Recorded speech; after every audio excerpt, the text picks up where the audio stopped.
আপনি আজ যেই পরিস্থিতিতে আছেন, হ্যাঁ আপনাকেই বলছি, আপনি যেই পরিস্থিতিতেই আছেন খুবই কষ্ট সহ্য করে এবং পরিশ্রম করেই আজকে এই অবস্থায় পৌঁছেছেন, আপনার উন্নতির শিখরে।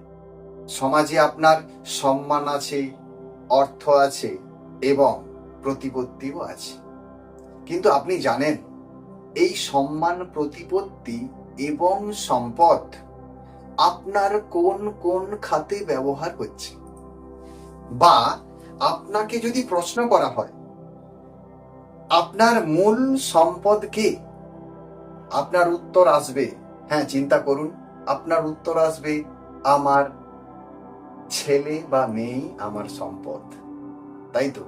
তাহলে আপনি শিক্ষা দিচ্ছেন, ভালো স্কুলে ভর্তি করে দিয়েছেন, কিন্তু আপনার ওই ছেলে বা মেয়ে সঠিকভাবে মানুষ হতে পারছে না, সেটা এই সামান্য দিনেই আপনি বুঝতে পারছেন এবং ফিল করছেন, তাই তো? এইবার আপনাকে কিছু কৌশল অবলম্বন করতে হবে। কি কৌশল? না, আপনি আজ থেকে যদি এই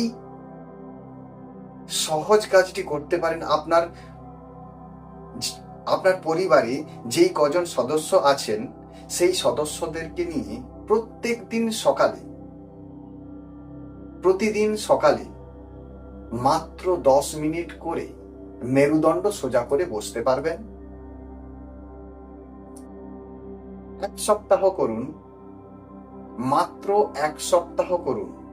যদি আপনার ছেলে মেয়ে, আপনি, আপনার পরিবারের মানসিক, শারীরিক দিক পরিবর্তন না হয়, তাহলে আপনি 1 সপ্তাহের পরে আর করবেন না।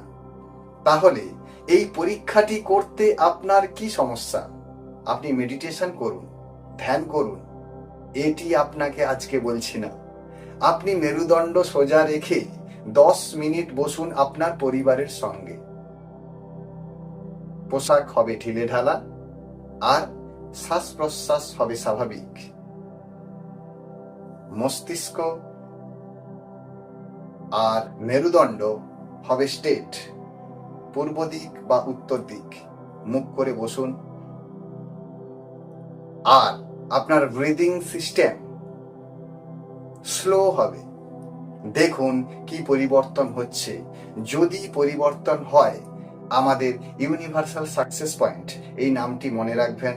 আমাদের ইউটিউব এবং ফেসবুক, আমরা মেডিটেশন নিয়েই রিসার্চ করছি দীর্ঘদিন। ওম শান্তি।